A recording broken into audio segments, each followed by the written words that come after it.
Hello guys, this is your friend and we are back with a new fanfic. What if young Hinata surprised Naruto with a kiss, part 1. And if you enjoy this fanfic then please press the like button and subscribe to my channel for more fanfic like this. And now let's start the fanfic. Naruto had the most beautiful eyes she'd ever seen. They were like the summer sky, like the tropical sea, and endlessly blue. Hinata thought privately, for she would never dare voice this aloud, that his eyes were more striking than any Hyuga eyes could ever hope to. The pale pupilless eyes of her family's vaunted bloodline were cold, prideful, and intimidating. Naruto's eyes were the exact opposite, they were warm, vibrant, and full of life. Naruto's eyes were almost too pretty for a boy, she decided. Long, full eyelashes that curled up at the tips framed sapphire orbs. She could spend all day daydreaming about his eyes. Naruto was almost the exact antithesis to the Hyuga. Her clan was stern, almost cold. Dignity was to be preserved at all costs, rules were to be adhered to at all times. With their unique silver-white eyes and dark hair, the Hyuga were unmistakably the elite of the elite and the pride of Konoha. Naruto, on the other hand, was anything but. He was an unrecognized orphan with no background. He embodied chaos and flaunted the rules. It seemed fitting that, physically, he was as far from a Hyuga as it was possible to get. He had sun-kissed golden hair, not brown or black, and adorable whisker-like birthmarks on his cheeks. And he was so strong. He seemed to bounce back from any obstacle with little to no effort.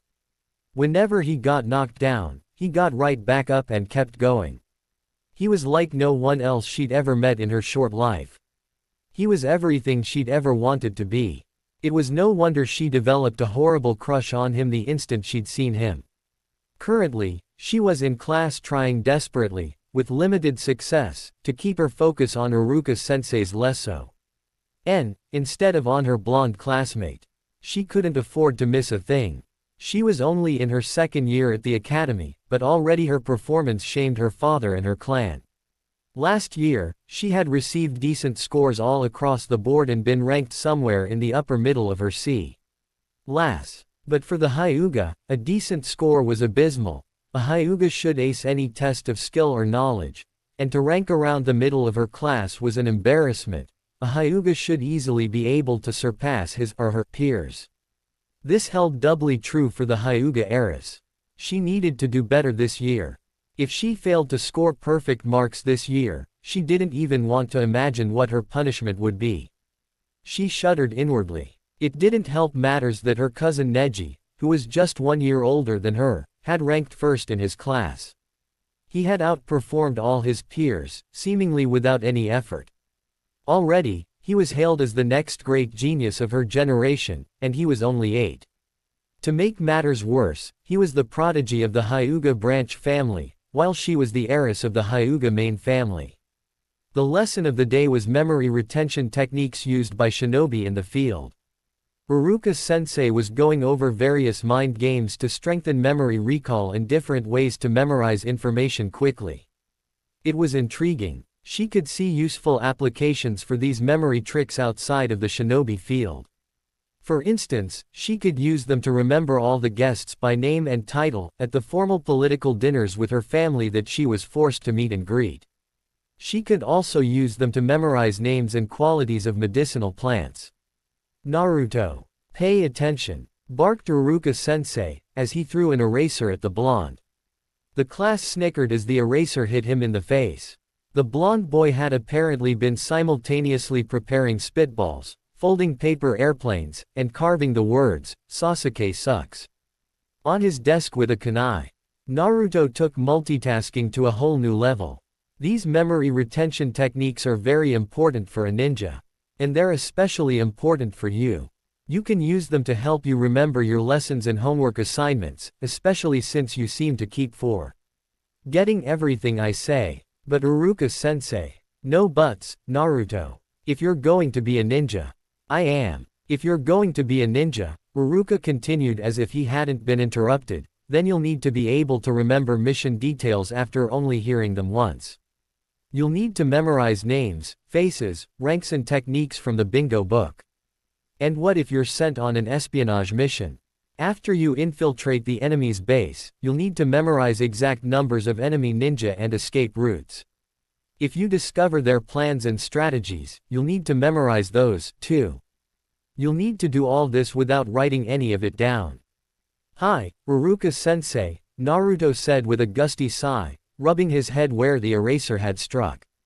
Cheer up, Naruto. You can also use these techniques to memorize my lectures. Ruruka grinned. Tell you what, if you can prove to me that you've mastered these memory retention techniques, I'll let you get away without taking notes in class for a week, because I'll assume you will memorize the lect. Yours instead. All right, Ruruka-sensei. Why didn't you say so before? Naruto pumped his fist in the air. Hinata almost giggled at his behavior. He was just so full of life. That applies everyone else, too. The rest of the class perked up at that announcement. Ruruka continued with the lecture.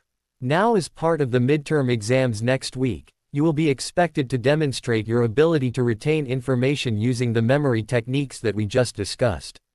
An audio recording of 5 different mission details and 5 hypothetical conversations between enemy ninja will be played once, for the entire class, first thing in the morning. So don't be late. After lunch, you will write down every detail that you can remember from all 10 scenarios. Your grade is based on how much detail you have memorized. The class groaned. Your homework assignment for this week will be to practice all of these memory techniques using these. Ruruka held up a cassette tape from a box on his desk. Make sure you each take one before you leave today. Each of these tapes contains 60 minutes of different scenarios you may encounter in the field, as well as a handful of bingo book entries, mostly well-known ninja. I expect you to listen to the tape, write down what you can remember, then go back and listen again, to see how much you were able to remember. The lunch bell rang, signaling the end of the lesson and the beginning of the lunch hour. The class, as one entity, swarmed out the doors of the academy and into the fresh air outside. Hinata noticed that her crush was lingering behind, deliberately waiting for all the other students to exit. He must want to speak with Ruruka-sensei in private. She was torn, hesitating just outside the classroom. It was wrong to eavesdrop on other people's conversations. Hinata knew this. But the chance to find out more about her crush was so tempting. In the end, her curiosity overrode her conscience. She stayed where she was, out of sight of both Naruto and Ruruka-sensei, but not out of earshot. Ruruka-sensei.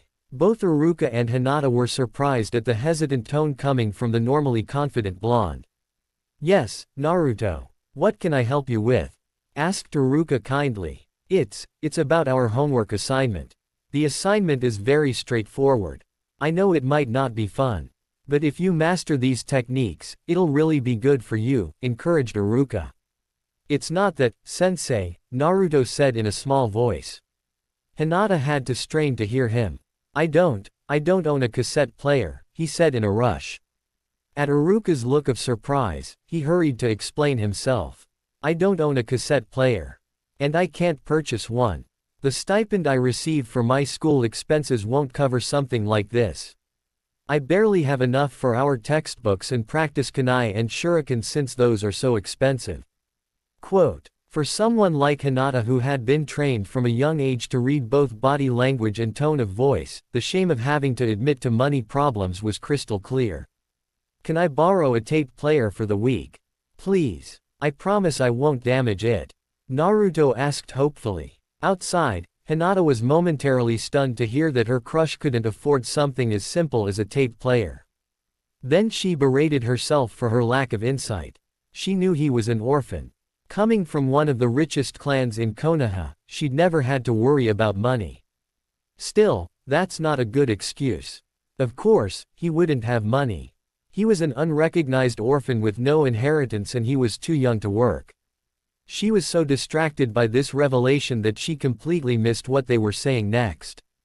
Naruto, Ruruka said slowly. What do you mean when you said that your practice kunai and shuriken were expensive? Those things are dirt cheap. Practice kunai and shuriken intended for academy students were usually damaged or blunted and just one step away from being melted down for metal. I know approximately how much Naruto receives from the Orphan Scholarship Fund. It should be more than enough. I buy them from the main weapons shop downtown, by the Hokage Tower. They're cheapest there. Everywhere else is more expensive. I've checked. But they still cost about 2,500 yen a pair.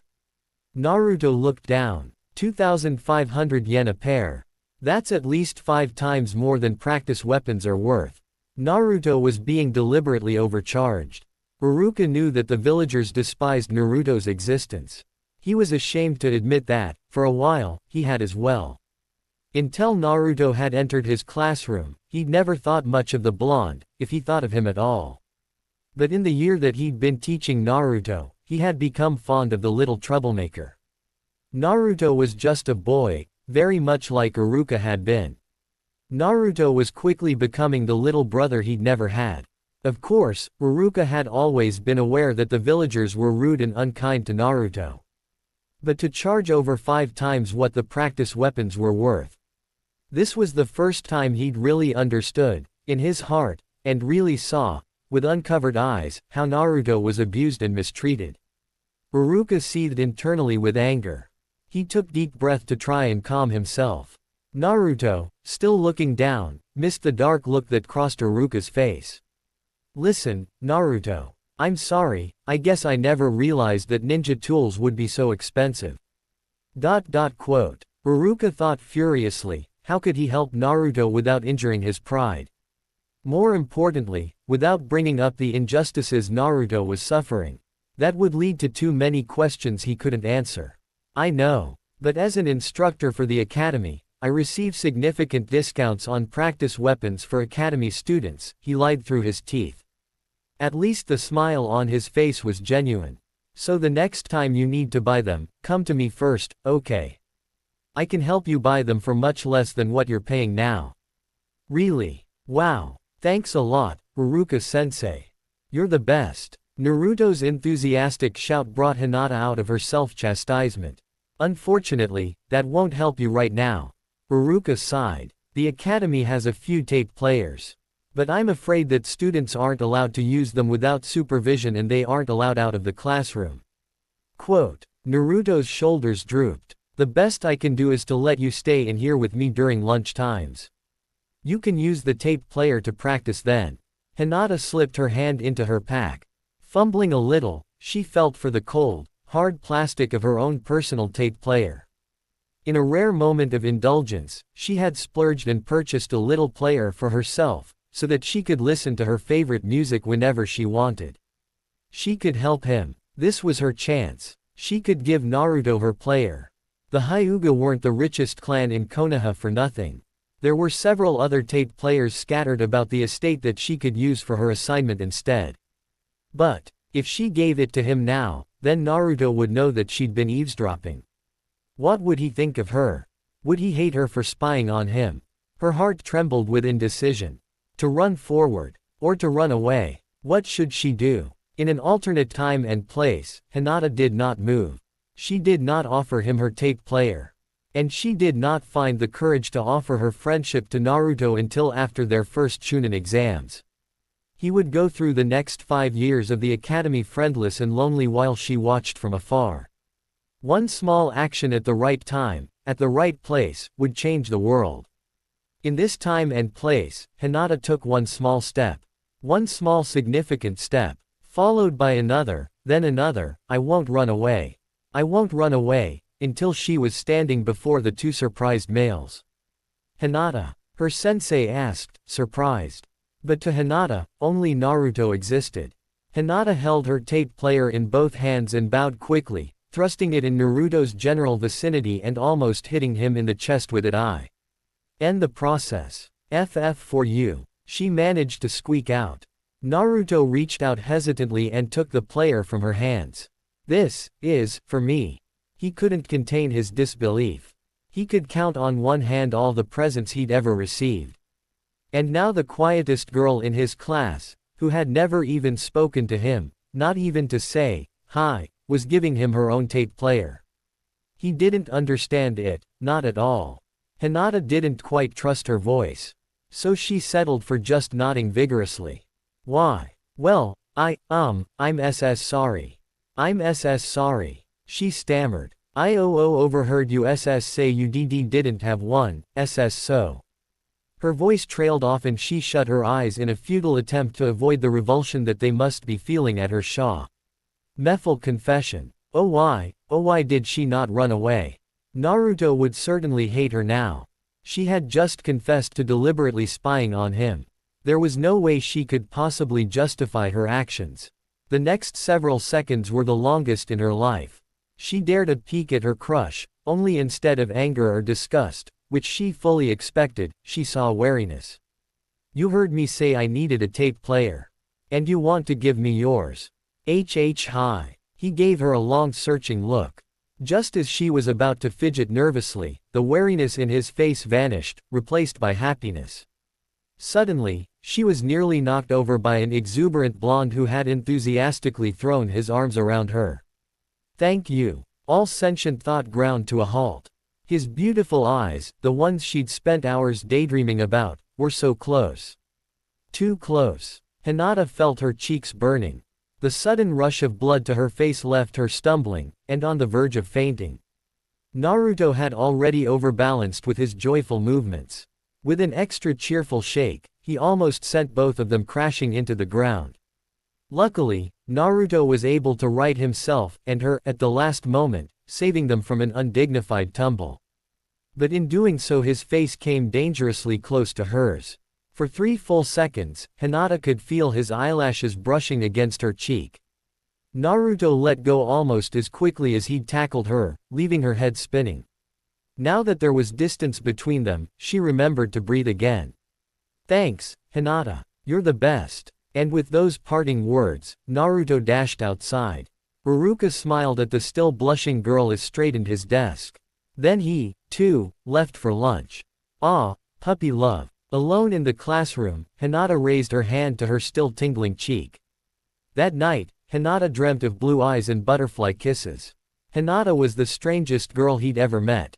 He never noticed her before, but ever since that day, the day she gave him her tape player, he couldn't seem to stop thinking about her. She was nothing like the other girls in his class. The other girls were always together in groups, or in pairs, as if they needed the support of numbers. Hinata was always alone. The other girls loved to gossip and chatter and giggle. Hinata rarely spoke. He'd never heard her laugh either, but he'd caught her smiling once or twice. The other girls were loud and bossy, especially that Ino. Hinata was quiet and timid. Then there was her physical appearance. Most girls wore bright colors and things to make them look pretty. Sakura wore bright red. Ino wore bright purple. Hinata, on the other hand, wore an unflattering plain beige jacket that looked too big for her. And what was wrong with her eyes? They were such a weird color. Not quite silver. Not quite white. Not quite lavender. Weird. But the strangest thing about her eyes was the lack of pupils. Was it a birth defect maybe? Naruto would not learn about bloodlines and related dujutsu until his 3rd year of the academy. She looked like she was blind, but obviously she could see just fine. She was definitely the strangest girl he ever met. And why had she given him a gift? Aside from the Sandaime Hokage, no one had ever given Naruto anything just because. There was always a price. Always. He never received birthday presents, Christmas presents, or any kind of presents.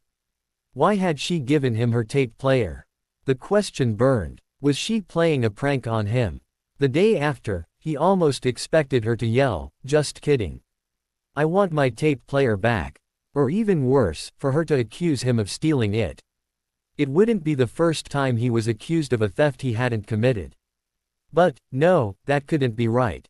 Haruka-sensei was there when she gave it to him. If she were going to trick him like that, then she would have waited until there were no witnesses. 2 weeks had gone by since that day. By now, he was sure it wasn't a prank, or something would have happened already. He caught her looking at him more than once, not with cold, hateful eyes, the way the older villagers looked at him. Did she think he was funny looking?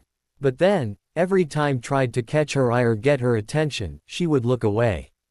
It was almost like she was trying to avoid him. Was she afraid of him? Should he talk to her? He didn't understand her at all. Well, whatever her reasons were, Naruto was grateful for the tape player. He used it to practice those memory retention techniques Iruka taught them. Again, and again, and again. He really mastered them. Then he started to use them during Iruka's lessons. He treated Iruka's lecture like another memory exercise.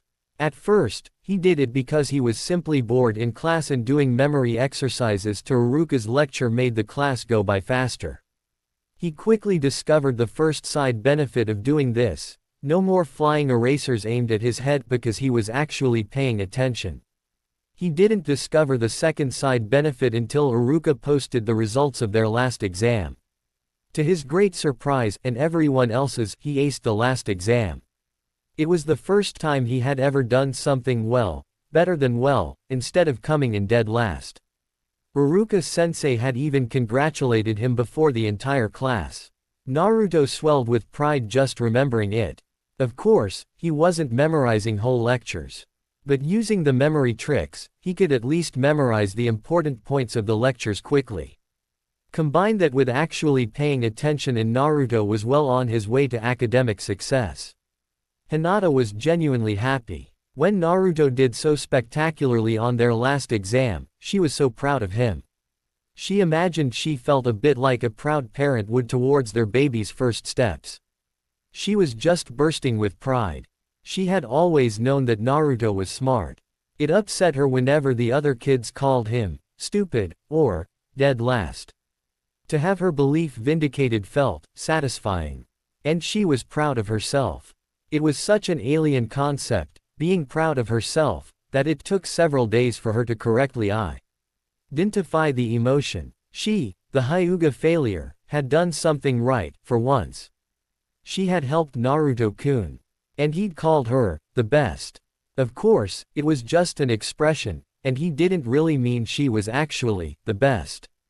She was a weakling. How could she possibly be the best at anything? But he had been happy. She had been the one to make him happy with her gift. For someone like her, it was a major accomplishment, almost a minor miracle. She wanted to approach him again to talk, to be his friend. But what if he didn't want to talk to her? What if he rejected her?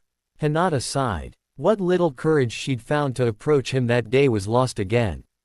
Next year, we will be introducing the basics of ninjutsu. Iruka smiled, as he noticed nearly every student sit up a little bit straighter. Shikamaru was still slumped in his seat. Naruto in particular was almost bouncing in his seat with excitement. Ninjutsu was the calling card of shinobi. The first 2 years of the academy were focused on basic taijutsu, basic weaponry, and non-combat ninja techniques, including history of the shinobi nations, basic strategy, and memory retention techniques, much to Naruto's disappointment. To hear the word ninjutsu before 3rd year was always cause for excitement. But before we get to that, we need to learn chakra theory and master the 12 fundamental hand seals used for manipulating chakra. What is chakra? Iruka wrote the word on the blackboard as he asked the question. He turned back to the class. Chakra is the combination of mental, physical, and spiritual energies in the body. Chakra is essential to life. Without it we would die. Chakra is also the essential ingredient to performing any shinobi jutsu. Hand seals are the second ingredient. Hand seals are used to change the chakra within your body into a jutsu. To perform a jutsu, you first summon chakra, then transform it into a jutsu using a hand seal, or a series of hand seals. In an actual fight, you will have to form hand seals while evading enemy attacks, so being able to make hand seals quickly and accurately is critical. The faster you can do the hand seals, the faster you can pull off a jutsu. And in a real fight, fractions of a second can mean the difference between life and death. Before you leave the academy, performing hand seals quickly should be as natural to you as breathing. First we will work on accuracy. Then we will work on speed. Now, I'm going to demonstrate the 12 fundamental hand seals. The trick to remembering them is to say the name aloud while forming the seal with your hands. Practice this until your fingers can move instinctively. Iruka went through hand seals, calling out the names as he demonstrated them. He held each seal for several seconds, so that his students could get a good look at it, before moving on to the next one. Rat, dragon, monkey, ox, snake, bird, tiger, horse, dog, hare, ram, boar. The next hour was spent going around the classroom. Haruka had each student form the hand seals for him.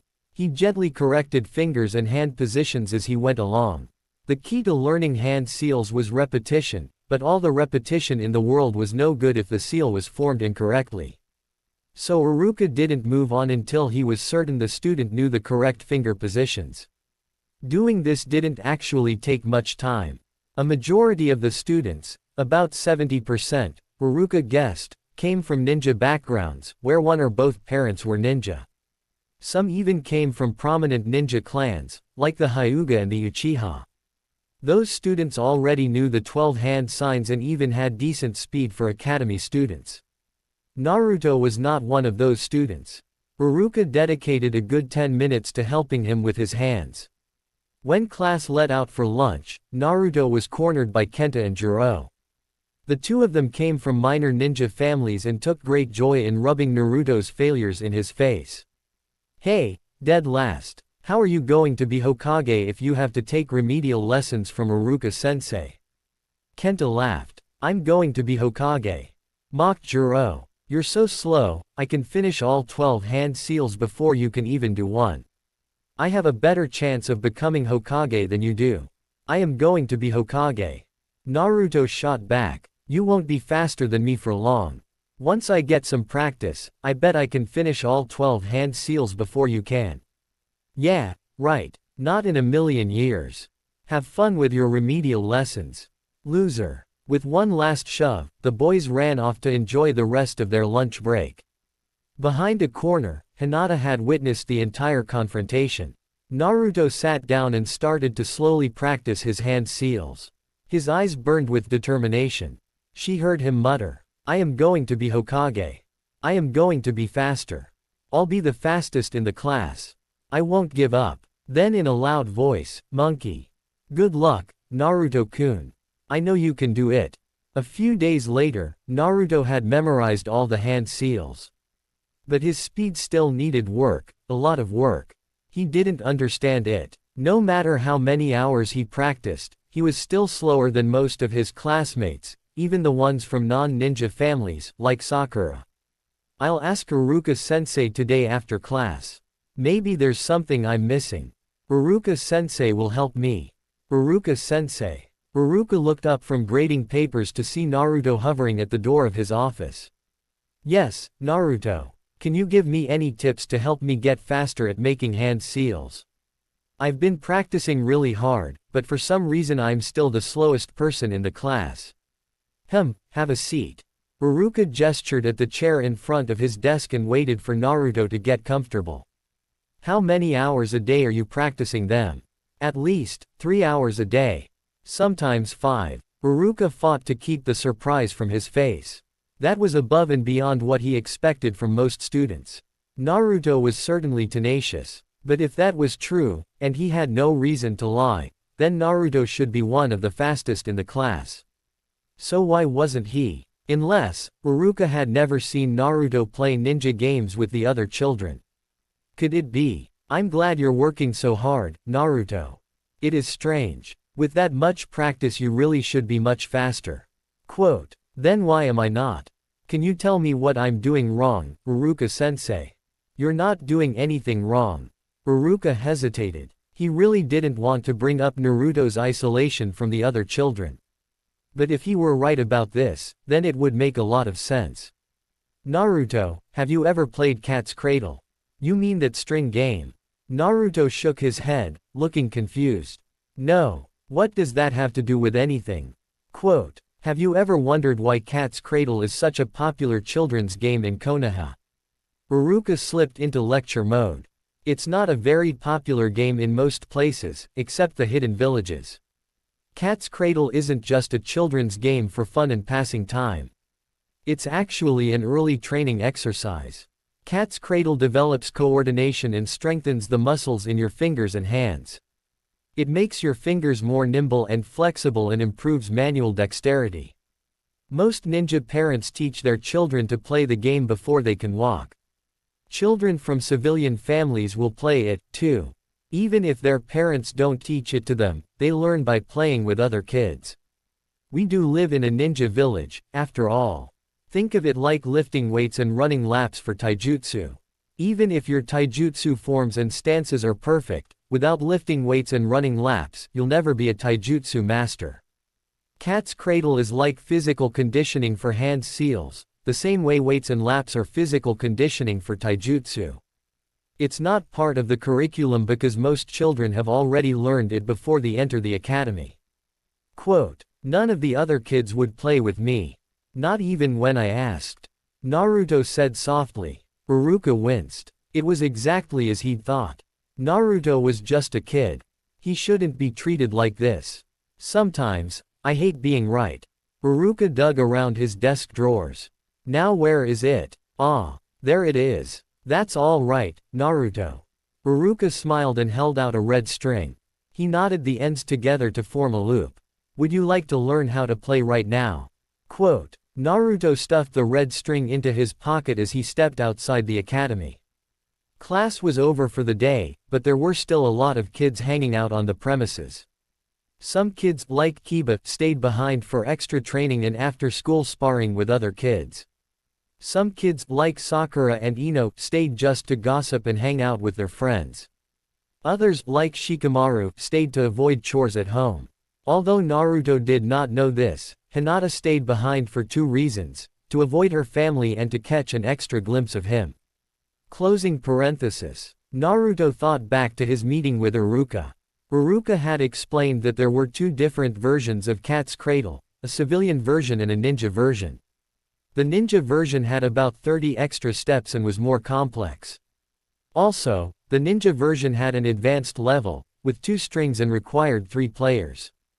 After playing several rounds of Cat's Cradle, the ninja version, of course, Iruka had told him to find a friend to play it with.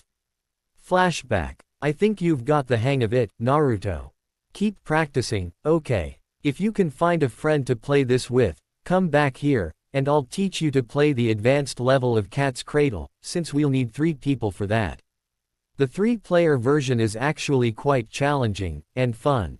The 2 strings together form intricate designs and a single mistake can tangle you in knots very quickly. Flashback. Naruto frowned. Find a friend to play this with. Yeah, right. No one had ever played with him before. He didn't see how that was going to change anytime soon. But he really wanted to play again. It had been fun playing with Iruka-sensei.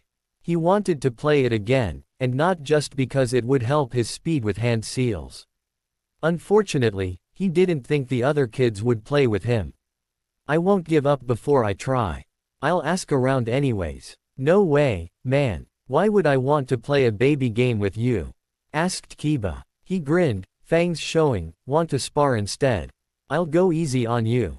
What are you, 3? That's such a boring game. Ino flounced away. Ew, get away from me. You probably have cooties. Sakura ran to rejoin Ino. Cat's Cradle. It's so troublesome, drawled Shikamaru, lying on his back. I just want to watch the clouds and take a nap. Ask me some other time. Hinata wavered with indecision. She'd heard Naruto asking around for a partner to play Cat's Cradle with. She didn't understand why he wanted to play a children's game. But if he wanted to play, she would play. She wanted desperately to go up to him and volunteer to be his partner.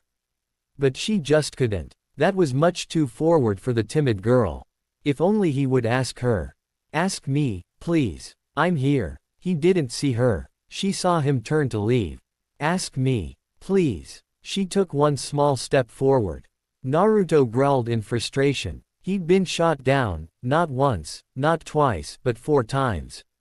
4. He might as well go home. There was no one else he could ask. A small sound and a flash of beige at the corner of his eye caught his attention. What was that? I could have sworn. Wait. Is that Hinata? In an alternate time and place, Naruto never noticed Hinata standing there, so he never thought to ask her, and he never found a partner for Cat's Cradle. Instead, Naruto worked hard to improve his speed little by little through sheer repetition on his own, and with a few more rounds of Cat's Cradle with Iruka-sensei. However, Iruka had other responsibilities and couldn't dedicate a great deal of time for one student, no matter how fond he was of Naruto. He would remain in the bottom quartile of the class, and never reach his full potential. One small action at the right time, at the right place, would change the world.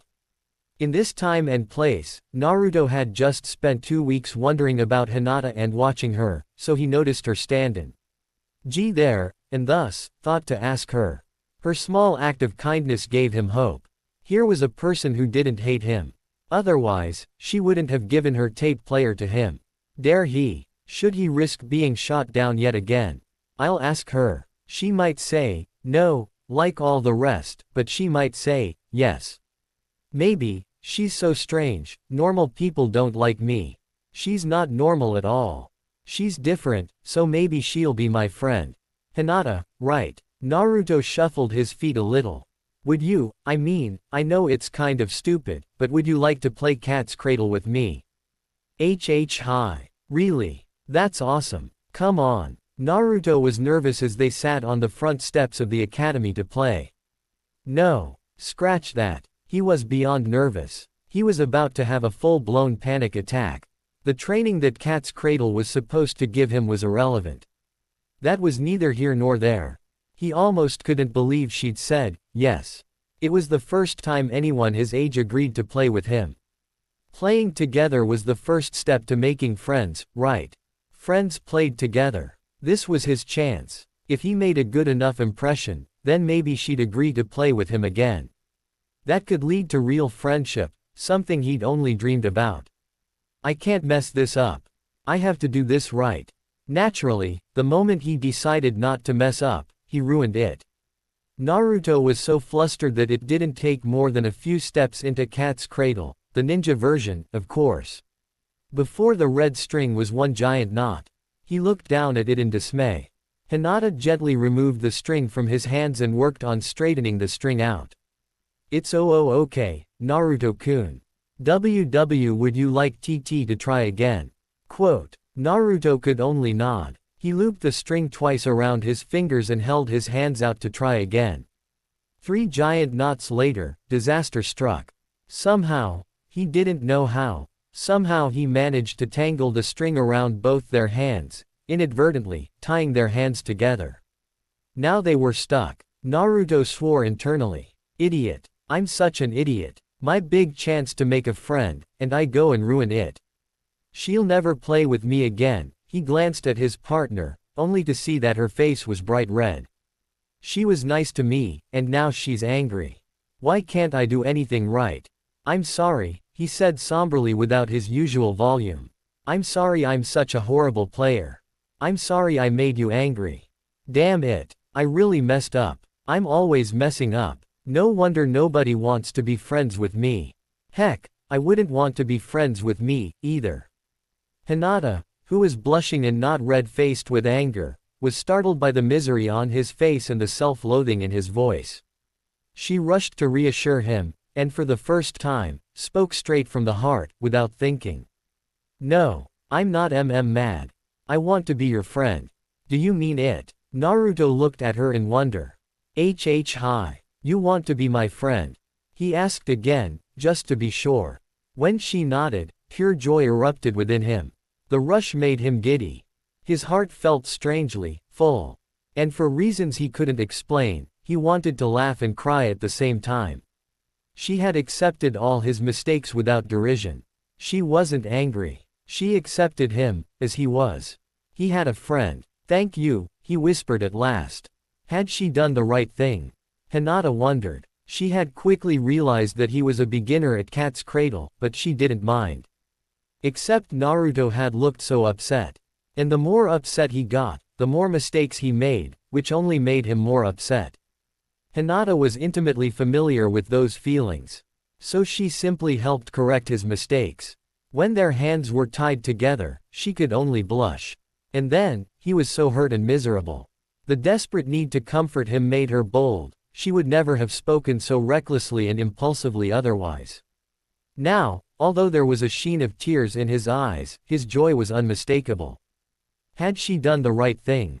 Yes. Naruto smiled at her. Hinata smiled back. All right. Naruto was back to his confident, excitable self. Let's go find Iruka-sensei to help us get untied. Then we can play again. I'll get it this time for sure. Naruto jumped to his feet. He was in such a hurry that he forgot to account for the law of inertia, which states, an object at rest tends to stay at rest and an object in motion tends to stay. Why in motion, unless acted upon by an unbalanced force? When Naruto leapt to his feet, he became a moving object that wanted to keep moving. Hinata, who was quite comfortable where she was, became the stationary object that wanted to stay still. Unfortunately, the stationary object and the moving object were still tied together. The result was painful collision. Hinata was forcibly pulled up from a sitting position, while Naruto's upward leap was forcibly reversed. He was jerked backwards. Their heads collided with a resounding crack. Dazed and disoriented, Hinata opened her eyes and promptly forgot about the pain in her head. She had landed on top of Naruto with their hands trapped between their chests. More importantly, they were face to face, and so close that their noses were touching. And all she could see were blue eyes. Hinata instantly turned the color of a ripe tomato. It was too much for the poor girl. Oh no, I'm going to faint. When Iruka arrived on the scene a few minutes later, he found a Naruto sitting on the steps with an unconscious Hinata lying beside him. Her head was pillowed on his lap. Their hands were still tied together by red string. Iruka raised an eyebrow. Do I want to know what happened here? Ah, Iruka-sensei. Hinata and I were playing cat's cradle and we got stuck, Naruto said in embarrassment.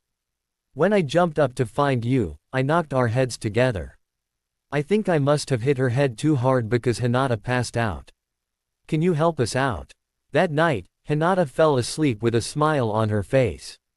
She, the weakest Hyuga, had done it again, something right. Maybe, just maybe, she wasn't as big a failure as she thought.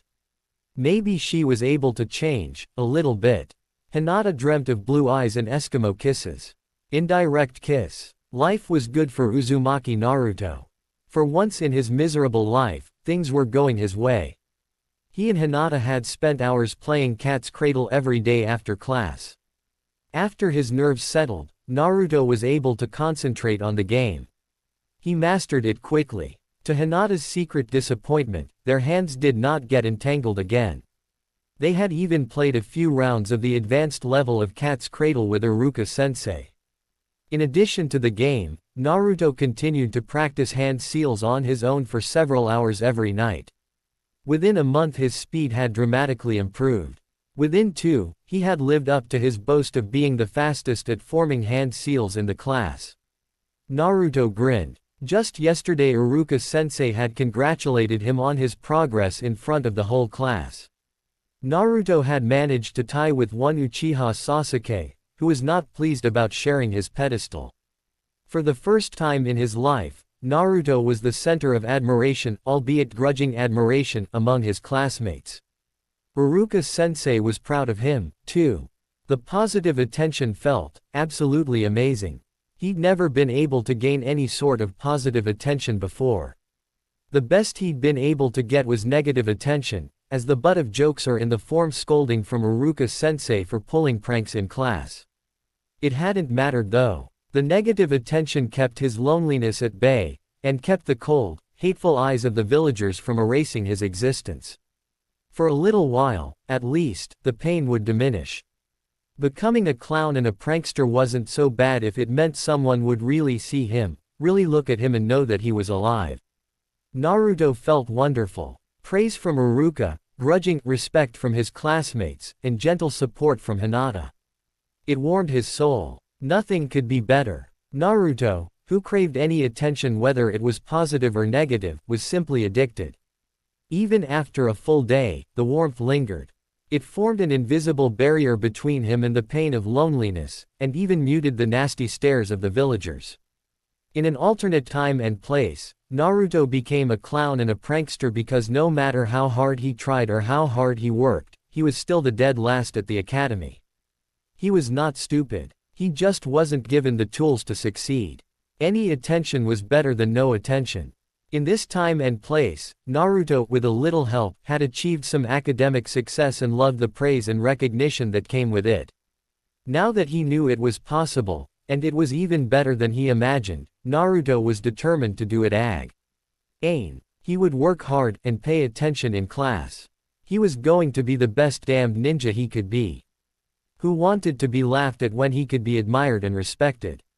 He wasn't going to be a clown. That kind of recognition was unpalatable now that he'd had a taste of real recognition. And so, the world changed. Well, Naruto thought for a moment and grinned mischievously. He could still pull a few pranks every now and then for old time's sake. Life was good. But there was one thing that could make it better, aside from becoming the Hokage, Hinata. Although he spent the day with her just yesterday, he already missed his friend. His friend. Just thinking the word in his head made him giddy. Sure, Hinata was a strange girl. But that only made her more special in his eyes. They had talked a lot while playing cat's cradle. Okay, so he had talked a lot while playing cat's cradle. Naruto was surprised at some of the things he discovered. She was a lot of fun to be with. She had a great sense of humor, when he could get her to stop being so proper, and she was a great listener. When she listened, Naruto felt like he had her whole attention. He felt number. He knew he was important to her. When he was with her, the pain of loneliness, of being hated for reasons he didn't understand, wasn't just diminished. It completely melted away. She was his precious friend. He couldn't wait until the weekend was over and he could see Hinata again. Hinata dreaded weekends. They couldn't go by fast enough for her. She knew she was an embarrassment to her clan. The fact that she was sent to the ninja academy for public instruction instead of being privately trained by her father or a senior Hyuga clansman was proof enough. When her father sent her to the academy, he had washed his hands of her ninja training. Hinata had inadvertently overheard him speaking to one of the elders. Flashback. Are you certain you want to send Hinata to the ninja academy? Asked Hyuga Hideki. As an elder of the Hyuga main branch, he was a traditionalist and always questioned the changes in tradition. Hinata has shown very little aptitude in her training. I will not waste my time on training her. She can attend the ninja academy and learn the ninja ways there. Hinata is the Hyuga family's successor. When she graduates the academy, she will become a genin. Missions that genin undertake have the possibility of death. If she dies on a mission, then she is a defect. A weak defect who dies on a genin-ranked mission is not needed by the Hyuga. And there is still Hanabi. As you say, Hiyashi-sama. Flashback. Knowing that her father thought so little of her hurt deeply. Even though she was an embarrassment, sent away to the academy for her ninja training, Hinata was still the Hyuga heiress. This meant that weekends were spent with her father's advisors, never her father, training to become the next clan head. Her Hyuga teachers were stern taskmasters. A nod of approval was rare. Success was expected as a matter of course. Errors were met with harsh reprimands. They were nothing like Iruka-sensei. She was drilled for hours in politics, diplomacy, etiquette, economics, and law, all things necessary for an accomplished clan head. That wasn't so bad. In fact, Hinata was naturally adept in those subjects. She rather enjoyed them. While her teachers never praised her progress, at least they never criticized her either. It was her other lessons, the ones for Jiyuken, the Hyuga gentle fist style, that she dreaded. She could never seem to meet the expectations set for her in Jiyuken. Her Byakugan had trouble seeing all the tenketsu, the chakra points in the chakra circulatory system. Her chakra control wasn't good enough. Her stance was weak. Her speed was lacking. Her defense was poor. Against other Hyuga children she was easily defeated. For the heir, that was simply unacceptable. She cringed at her terrible performance in Jiyuken. She rubbed at the painful bruises that dotted her arms and legs. Her Jiyuken instructors and her sparring opponents did not hold back. Ever. Training sessions in Jiyuken were always painful. Often excessively painful, Hinata thought. The one bright spot to her weekends was Hanabi. Hinata adored her baby sister. The toddler was just starting to speak in full sentences. Hanabi was the only person in her family who was always happy to see her. Onisan. Play with Hanabi-chan. Her mistakes and failures didn't mean anything to the child. To her, Hinata was not the family disappointment. To her, Hinata was simply her big sister, the one who played with her, the one who always made time for her, the one who sang her songs and tucked her in. At night, training in the Byakugan and in Jiyuken typically started at the age of 3. In just 1 year, Hanabi's training would start. And Hinata was afraid, so very afraid, that when it did, she would lose Hanabi. She was afraid that Hanabi would become like the rest of her family. Cold, unfeeling, and intolerant of weakness. Intolerant of Hinata. The thought of losing Hanabi made her want to cry. She pushed those thoughts aside as she headed for the family dojo. It was time for Jiyuken training. Her heart sank when she saw the person standing beside her instructor. Neji Nissan. Neji glared. You will spar with Neji today. Let us hope you have improved. Itadakimasu. Naruto slurped happily away at his ramen. After the Hokage, Iruka-sensei and Hinata, old man Tyuki, who was the owner and chef of the Ichiraku ramen stand, and his daughter Ayame were his favorite people in Konoha. They had always been kind to him, treating him just like any other customer. Most of the other food sellers refused to serve him. If they did, they went out of their way to make the experience as unpleasant as possible. The familiar atmosphere was relaxing. While he ate, Naruto imagined that Tyuki was like a gruff uncle and Ayame was like an older cousin to him. They always made time to chat with him and ask him how he was doing, even when they were busy. Speaking of which, so Naruto, when are you going to introduce us to your new friend? Asked Tyuki, as he worked. The knife in his hand flashed as he chopped green onions for garnish. You wanted to meet Hinata-chan. Quote, of course, we do. Silly. Ayame rolled her eyes and lightly bopped him on the head with a long wooden spoon. You've only been talking non-stop about her for the last 2 months. I feel like I know her already. We'd love to meet her. Her father nodded in agreement. Any friend of our best customer is always welcome here. Thanks. Naruto beamed. We usually hang out and train after class until she has to go home for dinner with her family. I think we can skip training on Monday and come straight here after class instead. We've been working really hard, so skipping every now and then won't hurt. That sounds wonderful. We'll be expecting you, so don't forget. Admonished Ayame. I won't. Naruto lifted his bowl and quickly drank the broth. Gochaizu-sama. Naruto hopped off his stool, but Tyuki stopped him before he could leave. Wait, Naruto. Would you be interested in any candy today? Our supplier made a mistake with our order. Instead of delivering a case of spices, he delivered a case of Konoha Bakuden. But he won't take it back or exchange it for the spices we originally ordered.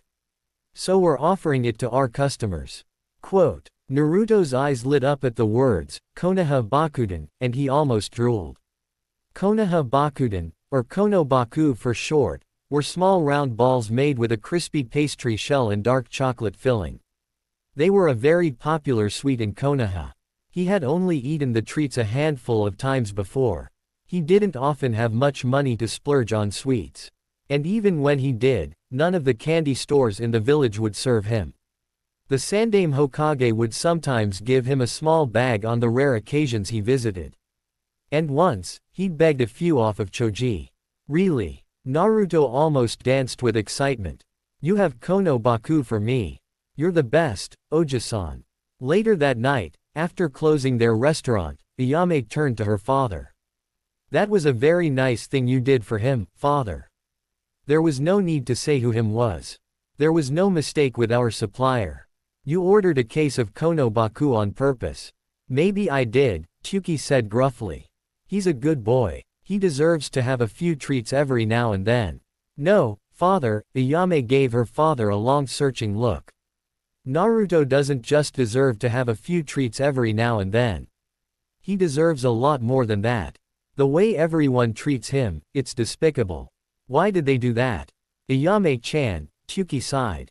I can't tell you. Just know that it's not his fault. it's nothing he did. This has something to do with the QB, doesn't it? Quote, who told you that? He asked in alarm. No one told me, father. I swear. Sometimes you must think I'm still a baby. I'm not stupid. Then how? I remember when the QB attacked, she said softly. I was only 5, but I still remember that day, at least a little. There's a big secret about Naruto, isn't there? He was born on that day. And almost everyone hates him for it. I don't understand it, but I know it has to do with the QB. Quote, you're too smart for your own good, Ayame-chan, Tuki said ruefully. I still can't tell you. And you mustn't say anything about this to anyone else. Do you understand? Her father was absolutely serious. She could tell. She couldn't remember if he'd ever been more serious. This was important. Ayame nodded. I won't, father. I promise. They worked quietly for a few more minutes. Then, father. Yes, Ayame-chan. Quote, let's order more treats for Naruto in the future. Tuki smiled softly, I am so proud of you, my daughter. After putting in some target practice, Naruto wondered if he should just go home. It was a beautiful day, not too warm, not too cold. The air was crisp, and the sun was shining. The day was just perfect. Naruto decided against it. Instead, he made his way to the Konoha Public Park. He would enjoy the rest of the day at their bench. Well, it wasn't really theirs. It was a public park, after all. But since the bench was off the beaten path, not many people used it. Naruto and Hinata had used it as their spot for playing cat's cradle. The bag of Konobaku balls rattled in his hip pouch and Naruto was sorely tempted to eat them right away. No. I'll wait. I want to share them with Hinata-chan. He'd never shared anything with a friend before. He had only watched enviously as other kids shared toys and snacks with each other but never with him. As he neared his destination, Naruto was disappointed to see that someone was already there. He frowned. Whoever it was probably wouldn't want to share the bench with him. As he got closer, he could make out more details. It was a child, probably about his age, sitting curled with her arms around her knees. And that person was crying. In fact, Naruto thought that person was strangely familiar. He or she reminded him of Hinata. Then with a start, Naruto realized that it was Hinata who for once was not wearing her large beige jacket. Instead, she was wearing a black t-shirt and black training pants. Without the coat, she looked smaller and more vulnerable. And, were those bruises on her arms? Naruto rushed forward in alarm. She was crying and she was hurt. Hinata-chan, what happened? Are you okay? Hinata had been thoroughly defeated by her cousin Neji. Her instructor watched impassively as the cousins sparred, if it could be called sparring. Hinata never stood a chance. Neji had the most potential of any Hyuga in generations. After losing painfully yet again and getting dropped by a right hook to her temple that had gotten past her guard, Hinata lay dazed and panting on the tatami mats of the dojo. When it became obvious that Hinata could no longer continue, her instructor finally spoke. Flashback. It seems there has been no improvement. You failed to land even single hit on Neji. Your guard is so weak as to be non-existent. Next week, we shall attempt to improve it. Pain is an excellent motivator. Perhaps this shall encourage you to work harder. You are dismissed. He did not help her up. Hinata heard only one set of footsteps leaving the dojo. Surprised, she turned her head to find that Neji had remained. It will not matter whether or not you work harder. We are all bound to our fates. I was born to serve the Hyuga main branch. You were born weak, and you will never reach my level. It is futile to try. You should just give up right now. Then he left, as well. Alone at last, Hinata succumbed to tears. She rolled over and forced herself to stand up. It hurt to move. It hurt to breathe. She tried so hard. Why was she still so weak? Was Neji right? Should she give up and accept her failures? All of a sudden, the Hyuga estate felt suffocating. Within its walls, she was constantly criticized, never accepted. She did not want to be there. If only she were a bird, she would fly away and never come back. Flashback. Hinata did not know how she got to the park and to their bench. She did not remember leaving the Hyuga compound. In this place, where she held happy memories, she let herself cry. If only she could be more like Naruto. Almost as if the thought conjured him, he was suddenly there and full of concern. Hinata-chan, what happened? Are you okay? Naruto could have kicked himself. What a stupid thing to ask. She was obviously not okay. Hinata's head snapped up in surprise. She tried unsuccessfully to dry her tears and hide the evidence of her distress. Naruto could see that, in addition to the set of bruises on her arms, her lower lip was split and there was another bruise forming on her right cheek. Suddenly he was angry. Who had hurt her? Who had hurt his friend? Hinata-chan. Naruto softly repeated the question, what happened to you? Hinata looked away shamefully. She couldn't bear to look him in the eyes. It was nothing, Naruto-kun. JJ just SPSP sparring and TRTR training in Jiyuken. Quote, you look awful. Hinata winced. Naruto spoke fiercely, sparring and training is what we do in class. Whatever it was that you just did was not sparring. Who hurt you, Hinata-chan? Neji Nissan. BB but it wasn't his FF fault. IGG got HH hurt because I am TT2WW weak. IDD don't deserve to be a Hyuga. WH why am I always SS so WW weak? Hinata burst into tears again. She had just confessed her weakness to Naruto. She hadn't wanted to tell him, but he deserved the truth. Surely, now that he knew how weak she truly was, he would no longer want to be her friend. The last 2 months had been wonderful. But she had known it couldn't last. Why would he want the weak, little girl that even her family rejected? She stiffened when she felt a pair of arms go around her. Naruto was hugging her. If she hadn't been in so much shock, she would have blushed. You are not weak. You are smart and strong. Whoever told you that is either blind or an idiot, he's probably both. BB but, Hinata protested, everyone in my FF family says SS so. I'm the FF failure AA and the WW weakest. The Hyuga DD don't need someone LL like me. I should GG give you up. Did they really say that to you? Naruto asked softly. With every word that came out of her mouth, Naruto felt the burning anger in his chest grow. He was furious. It was one thing to put him down. He'd been put down his entire life. It was another thing entirely to disparage Hinata. That was unforgivable. Hi, she whispered. Hinata fully expected him to let go in disgust. Instead, his arms tightened around her and he gave her a little shake. Bullshit. Listen to me, Hinata-chan.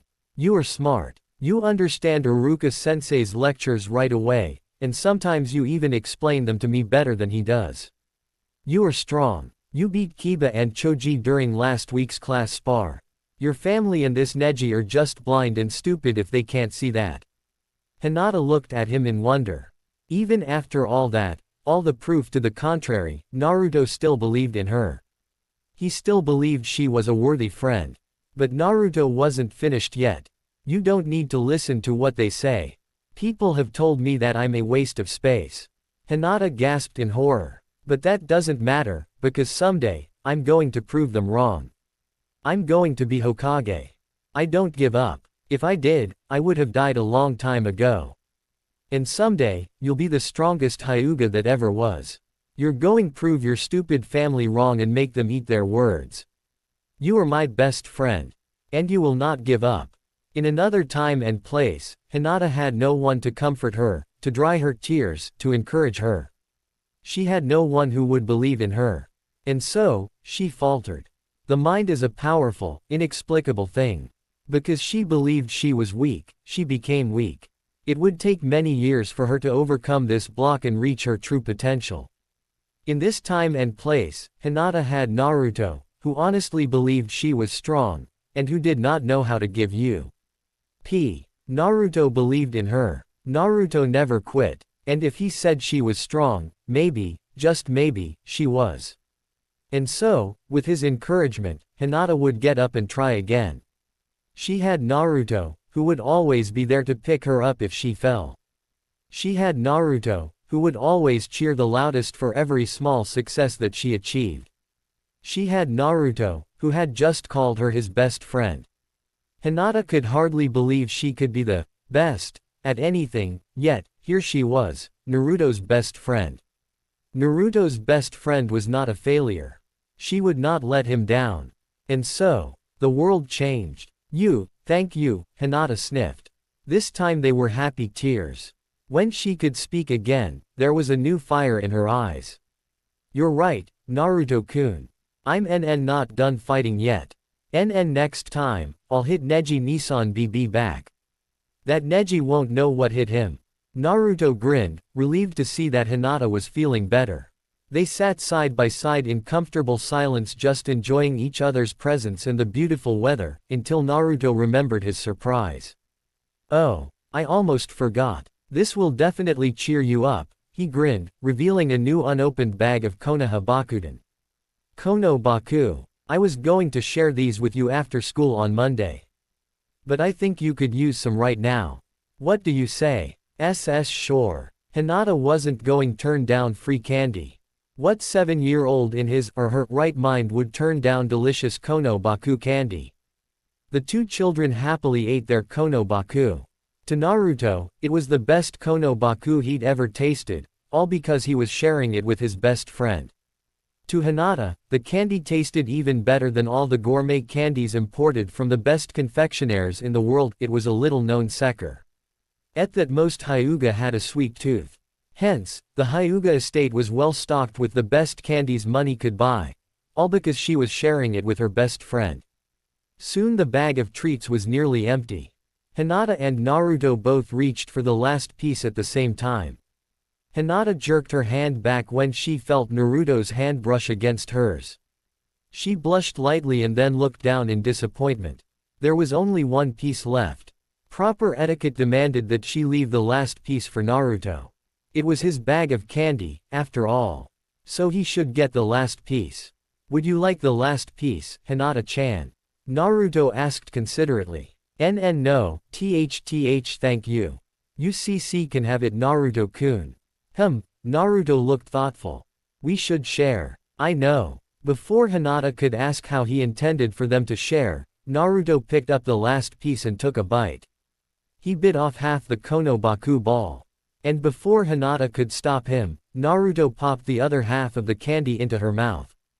Did he just? Hinata couldn't even finish the thought in her head. Her eyes went impossibly wide.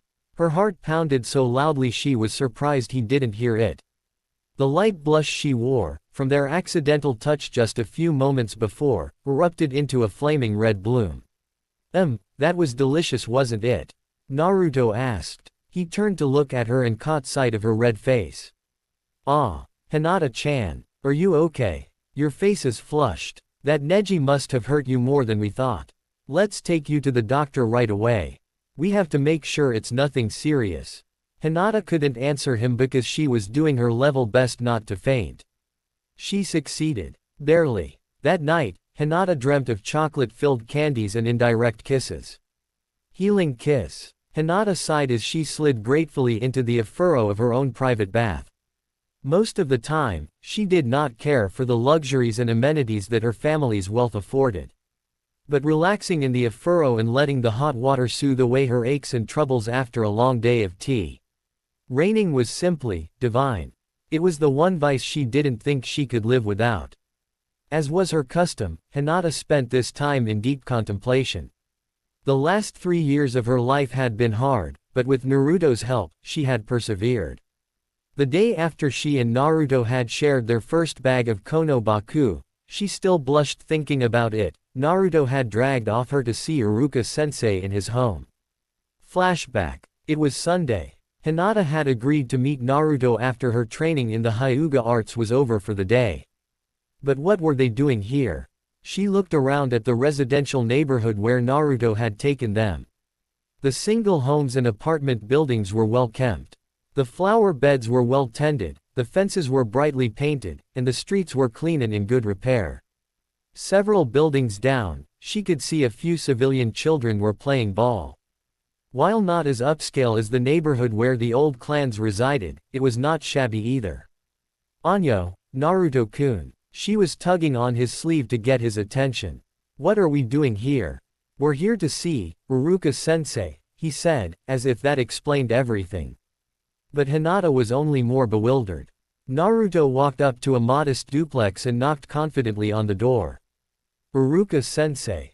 Uruka-sensei. Are you home? We need help. Uruka had been enjoying a quiet Sunday afternoon with iced tea and a good book when the knocking started.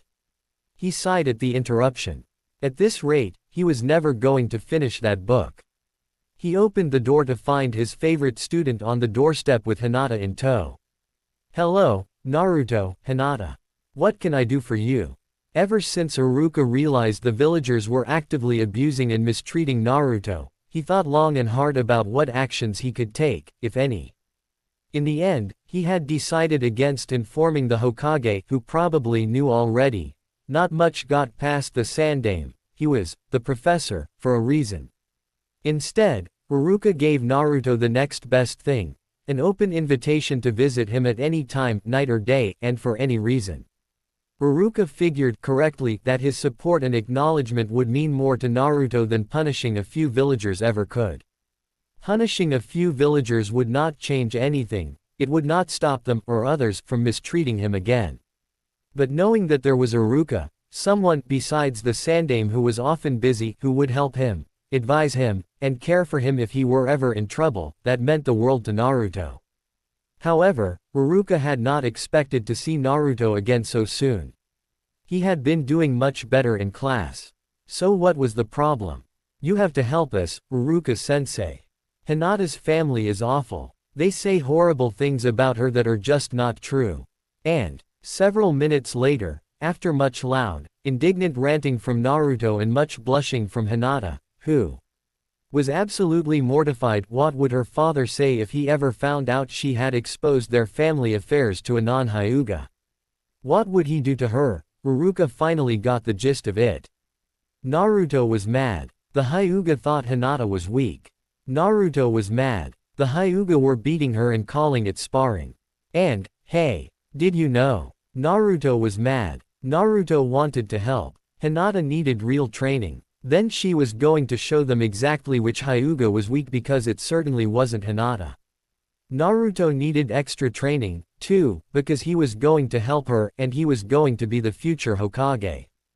Naruto would be Hinata's real sparring partner, and not some punk who just liked to bully his younger cousin. Uruka leaned back in his seat and thought carefully for a few moments. He was a bit surprised at how fiercely Naruto had defended Hinata. Unfortunately, he was not at all surprised at the Hyuga training methods. He had suspected as much. Taijutsu was never one of my strengths. But there is someone I could introduce you to. Not only is Meidagai the foremost taijutsu master in Konoha, but he's also worked extensively with other Hyuga in the past. He's very, passionate about his field of expertise. I know he'd be more than happy to help you. Naruto looked like Christmas had come early. Flashback. Uruka was as good as his word. He had introduced them to one Meidagai, the self-proclaimed green beast of Konoha, and one of the best taijutsu masters in all of Fire Country. Flashback. I can see clearly that these two are in the springtime of their youth. Yosh. I will fan the flames of their youth and they will be the best taijutsu fighters of their generation, or I shall run 5,000 laps around Konoha.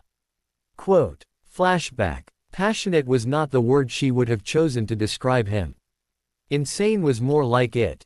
But she and Naruto soon discovered that as quirky as Gai-sensei could be, he was also one of the best taijutsu instructors that ever existed. Hinata and Naruto joined Gai-sensei's workouts at 5 a.m. every morning. They would spend at least 2 hours training with him before going to class. The first hour was usually dedicated to physical conditioning, geared towards increasing their stamina, including laps, push-ups, sit-ups and even more. Laps. During the second hour, Gai-sensei helped them with their taijutsu. He taught Naruto the basics of Goken. Though Gai-sensei was not a Hyuga, he had worked and sparred with many Hyuga in the past. With his passion for anything related to taijutsu, he had learned as much about Jyuken as it was possible for a non-Hyuga to learn, which was quite a substantial amount. Hinata was certain that if the Hyuga elders on the clan council were to discover exactly how much Gai-sensei knew of their Ghtting art, well, Furious wouldn't even begin to cover it. In just the first month, Gai-sensei had been able to teach Hinata more about Jyuken than she had learned in an entire year from her weekend Jyuken instructors. And much to Hinata's great relief, his teaching methods were significantly less painful. Soon, Rock Lee, a third-year academy student, joined them in their morning routine. Lee had malformed chakra coils, and could not mold chakra for jutsu. But he was still determined to become a ninja, it was his dream. In many ways, his refusal to give up on his dream reminded Hinata of Naruto. He took to Goken like a fish to water. Gai-sensei was his idol. Lee and Naruto quickly became good friends and a friendly rivalry sprang up between them. Both boys were determined to outdo each other, whether it was who could run the most laps or do the most push-ups or eat the most ramen in one sitting. Naruto won that last one. If they could compete over it they would. Hinata found it impossible to keep up with the boys, stamina freaks that they were, in their morning workouts. Before Hinata could despair, Gai-sensei, who was much more intuitive than most people gave him credit for, pulled her aside and told her not to compare herself to the boys. Flashback. You are Hinata, Gai-sensei said seriously. Hi, Gai-sensei. Hinata wondered if he was going to give her another speech about fanning the flames of youth. No, I do not think you understand. You are Hinata. You are not Naruto. And you are not Lee. You should not compare yourself to either of them, just as they should not compare themselves to you. We each have our strengths and weaknesses, which is why most ninja are placed on teams, so that their teammates will support them, just as they support their teammates. No one is without weaknesses. Naruto and Lee will always have more stamina than you.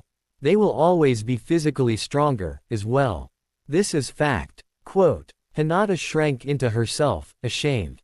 Was her new teacher telling her she was weak? But, she tried so hard. Was it not enough? Before she could despair further, Gai-sensei continued. But, and listen to me carefully, Hinata, Naruto will also never have your chakra control and Lee will never have your flexibility. You are all unique. If you must compare yourself to someone, as a gauge of your progress, then you should compare yourself to you. I don't understand, Gai-sensei, Hinata confessed. You should compare yourself to the Hinata of yesterday. If you can run one more step than you ran yesterday, if your chakra control is just a little bit better than it was yesterday, if you can fight harder and faster than you fought yesterday, if you can dodge today what you could not dodge yesterday, and block what you could not block yesterday, then the Hinata you are today is a better, stronger person than the Hinata you were. If you do this, then I am proud to call you my precious student. Gai-sensei is proud of me. Hinata was almost overwhelmed. The last person to be proud of her had been her mother. But it had been so long since her passing that the memory was fuzzy and indistinct. Could she do all that? Could she be better than she was yesterday? Could she win against the person she was yesterday? Yes. Hi, Gai-sensei. In true Maida Gai fashion, Gai smiled, showing gleaming white teeth, and gave her a thumbs up. Flashback. Hinata took Gai's words to heart, and applied the principle to her Jyuken training. She set small goals at every training session, including her weekend training sessions with the Hyuga. She stopped comparing herself to her cousin Neji because she was Hinata, not Neji. She stopped comparing herself to her other sparring opponents, too. And most importantly, she stopped losing heart whenever she lost a match because it didn't matter if she lost, as long as she didn't lose to herself. Gradually, almost imperceptibly, she improved. Flashback. I will not stop until I hit Neji at least once. Hinata repeated the mantra as she forced herself to get up yet again. Her body was begging her to quit. It was too tired, too spent. It wanted to collapse and recover. But, I will not stop until I hit Neji at least once. And then, she did. It was just a glancing blow to his shoulder, and more luck than anything else. It was not even a vital hit. But that didn't matter. She did it. Perhaps you have been paying attention, after all, her instructor told her, as she lay panting on the floor of the dojo. That is all for today. I wonder whether you can repeat this feat, or not. Neji waited until he was gone. Although Hinata could not see her cousin's expression from her position on the floor, she could feel his fury. His voice could have frozen magma. Lady Luck will not favor you a second time. You are still the weakest of the Hyuga. It has been determined by fate. You will not succeed again. Flashback. Neji was wrong. Hinata did succeed again, and many more times since that day. I will not stop until I can hit Neji twice. I will not stop until I can hit Neji 3 times. I will not stop until I can avoid being hit for 5 minutes. I will not stop until I can avoid being hit for 10 minutes. I will not stop until I can avoid being hit for 20 minutes. I will not stop until I can perform Hake Rokujuyansho, 8 divination signs, 64 palms of the hand, 3 seconds faster than before. 5 seconds faster. 7 seconds faster. Hinata sighed ruefully. Neji could still wipe the floor with her. But each time, she made it harder and harder for him to do it. She refused to go down without a fight. A small vindictive part of her danced with glee each time she was forced to spar with him because she intended to make each victory hurt.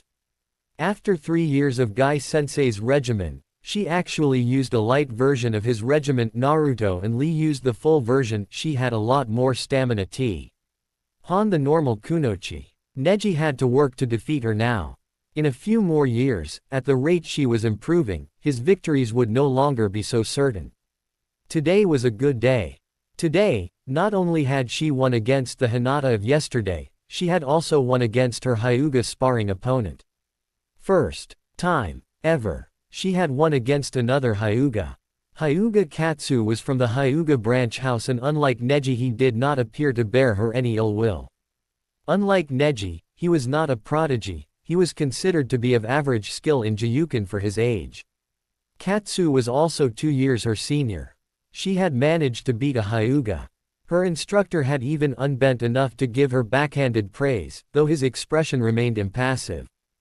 Flashback. You have made some progress. Continue as you have and you may yet become semi-proficient in Juyuken. Perhaps when you become clan head, you will not horribly embarrass the Hyuga, after all. Flashback. Hinata realized with a start that the water was cold. She had been so lost in her thoughts that she didn't notice how late it had become. She stepped out of the afuro and wrapped a fluffy robe around herself. It was time for bed. She needed to be up before 5 a.m. for her morning training. She couldn't wait to tell Naruto and Gai-sensei all about her first victory against Hyuga Katsu. They would be so proud. The next morning, Gai-sensei, Lee, and Naruto reacted exactly as she'd expected. Gai-sensei cried happy tears for her and proclaimed her to be a beautiful blossom in the springtime of youth. Lee pumped his fist in the air and told that he'd never doubted that she could do it. Naruto had laughed and declared that they would celebrate by going to Ichiraku's. Then he picked her up and swung her around until she was dizzy. Hinata soaked up the approval and praise like a sponge. Celebrating at Ichiraku's, that sounded like a date. Even though they had eaten there many times before, and even though Hinata knew Naruto didn't mean it that way, she couldn't stop herself from imagining that it was a date. It was one of the happiest moments of her life. For once in her life, Hinata felt like she could conquer mountains. For a moment, she absolutely believed that one day, she would achieve her dreams, until cold harsh reality brought her daydreams crash. Down. On the way to the academy, Naruto made a confession that wounded her heart. Hey, Hinata-chan. Naruto sounded, inexplicably hesitant. I wanted to ask you for your opinion on something. What is it, Naruto-kun? Hinata asked curiously. I was wondering what you thought of Sakura-chan. I mean, you're a girl, right? So I don't know, what do you think of her? Sakura-chan. Oh no, dread tore away the happiness she had felt just moments earlier. And, was Naruto-kun blushing? He was. A light pink suffused his whiskered cheeks. She needed to know. Did he like Sakura? Why do you want to know? Hinata congratulated herself for not stuttering. Because, Naruto blushed harder and Hinata's heart sank. He put his hands behind his head and looked away. Well, because I think Sakura-chan's kind of cute and she's pretty smart, too. Do you think she'd go on a date with me, if I asked? Quote, Naruto-kun had a crush on Sakura. Suddenly, Hinata couldn't look at him. She swallowed the lump in her throat and blinked back tears. She didn't speak until she was sufficiently composed and she was sure her voice wouldn't betray her.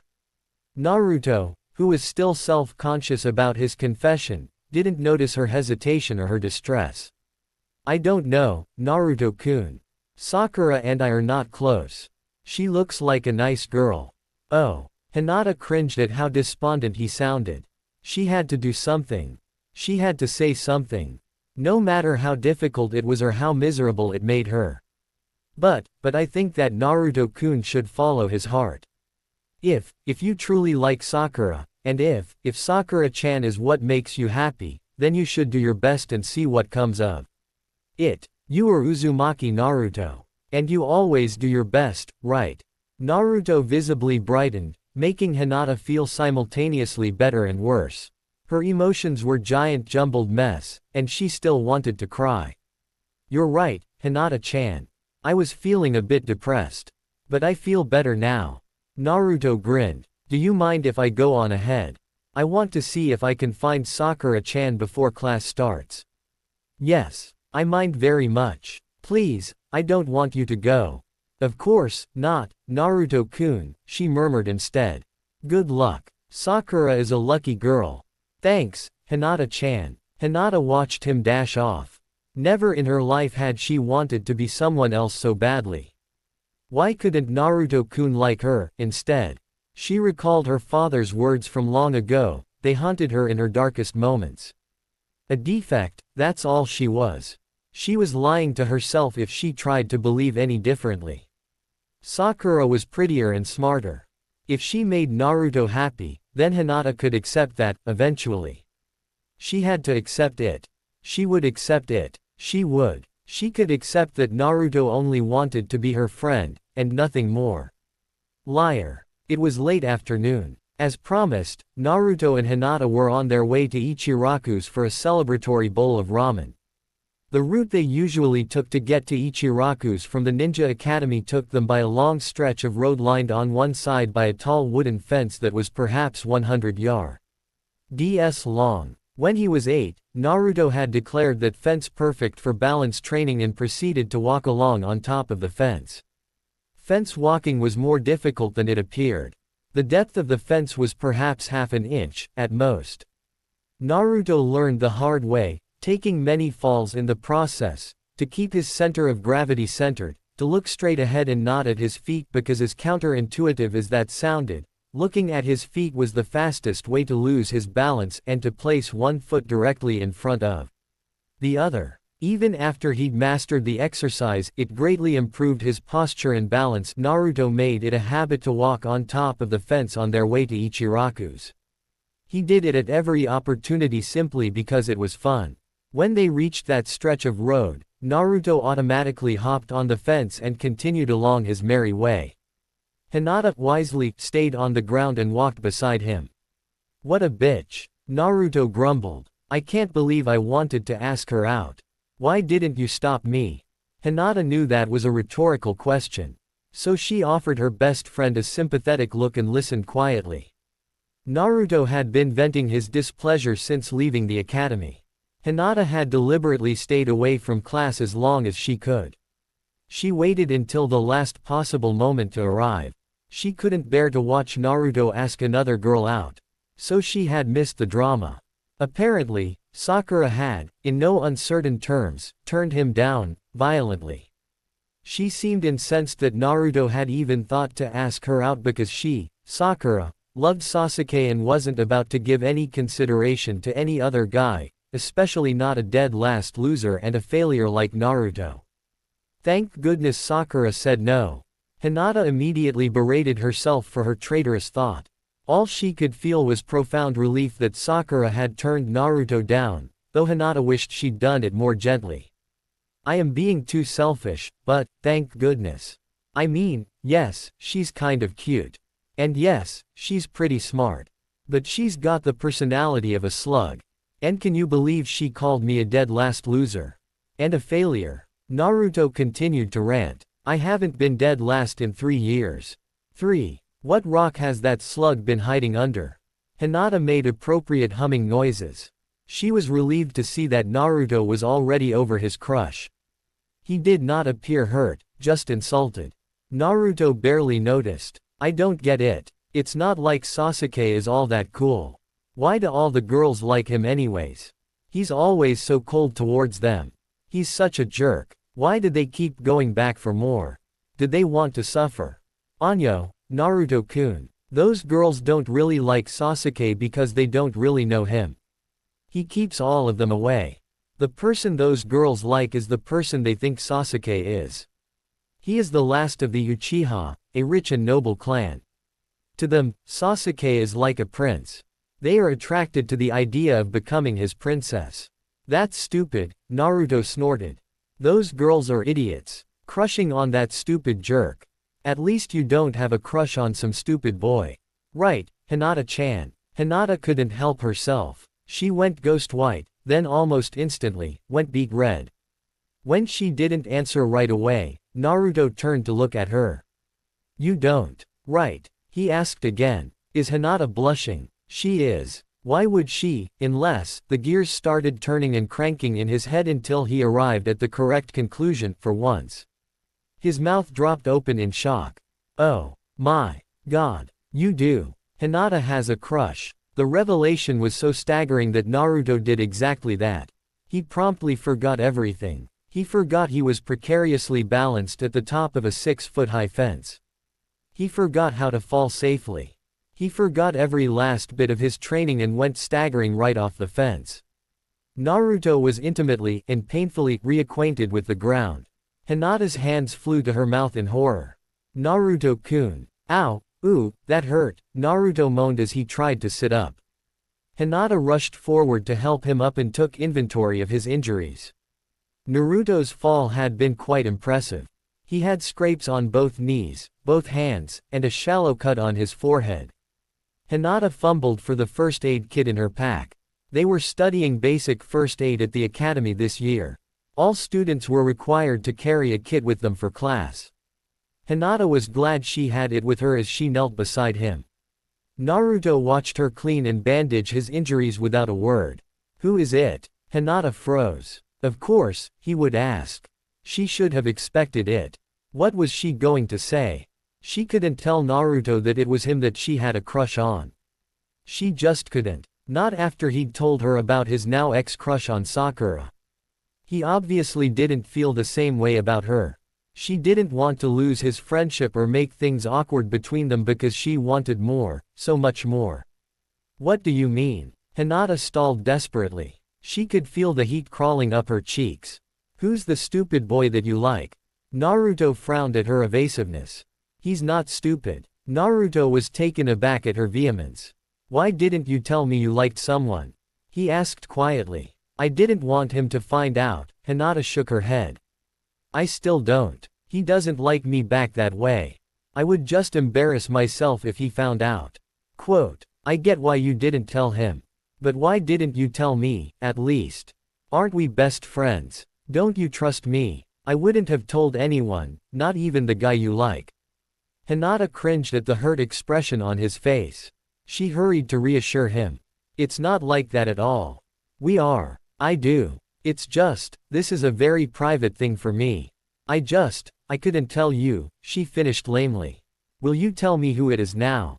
Quote, no. Why not? No. It's not, Sasuke, is it? Naruto looked horrified. No. Well, that's a relief. You can do much better than Sasuke, Hinata-chan. Is it Lee? He's a pretty good guy. No. Hinata loved Naruto's persistence in the face of overwhelming odds. It was one of the traits she loved best about him. But just this once, she wished he wasn't so determined. Hey, if you tell me who it is, I can help you get together with him, Naruto coaxed, but this only made Hinata more upset. No. Stop it. Naruto-kun. I'm not going to tell you who it is. Naruto was immediately contrite. In the 3 years since they had become friends, Hinata had gradually overcome her stutter. Now, the only time she stuttered was when she was under extreme emotional distress. Naruto noticed belatedly that she was on the verge of tears. I'm an idiot. Satisfying his curiosity was not worth the price of her tears. I'm sorry, Hinata-chan. I didn't mean to upset you. I'll stop. I promise, he said guiltily. Thank you, Naruto-kun. But if this guy ever hurts you or makes you cry, I'll kick his ass. Naruto-kun. Quote. Okay. Naruto grinned unrepentantly. I won't kick his ass. How about I just break a few bones? Naruto-kun. Hinata didn't know whether to laugh or cry. He was threatening himself on her behalf. He didn't love her the way that she loved him, but he did love her, as a precious best friend. It was enough, for now. In the end, she settled for smiling weakly. Hinata finished applying the last bandage. She was done, except for one thing. One thing that she'd always wanted to do for Naruto, except she'd never dared. Was she braver today than she was yesterday? Was she more confident today than she was yesterday? Could she do this one thing today that she had been afraid to do yesterday? Yes. Thanks, Hinata-chan. Naruto examined the bandages he now sported. You did a great job fixing me up. Some of the cuts still sting a little though. Quote. Wait, Naruto-kun. There's one more thing I want to do. Hinata leaned forward and gently kissed the bandages over his knees. She cupped his hands in hers and gently kissed the bandages over his palms. Finally, she moved up to his forehead and kissed the bandage over his temple. There, Hinata smiled shyly at Naruto. I kissed it better. Did it work? It did. Naruto beamed. That night, Naruto lay awake wondering about the mysterious boy Hinata liked. I was just joking around earlier. If this guy ever makes Hinata-chan cry, I'm not going to kick his ass or break his bones. I'm going to fucking kill him after I make sure he's suffered immensely. Naruto yawned sleepily. Going to have to hide the body though, don't want Hinata-chan finding out and getting upset for no reason. And with that final thought, Naruto drifted into dreamless slumber.